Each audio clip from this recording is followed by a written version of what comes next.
नमस्कार दोस्तों, मैं पहुंच गया हूं महाराष्ट्र कोल्हापुर। यहाँ पर HP का पंप है, पार्किंग भी है। इधर गाड़ी में ग्रीस नहीं हुआ था तो सोचा ग्रीस करवा लूँ। तो ये ग्रीस वाला ग्रीस कर रहा है।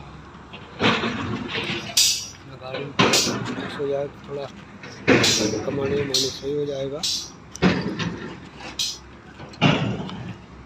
और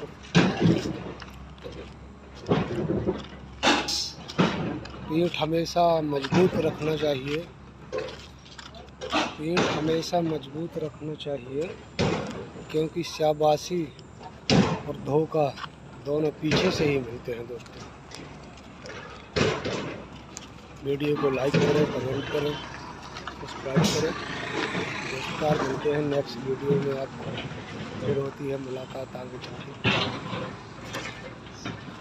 ओके दोस्तों।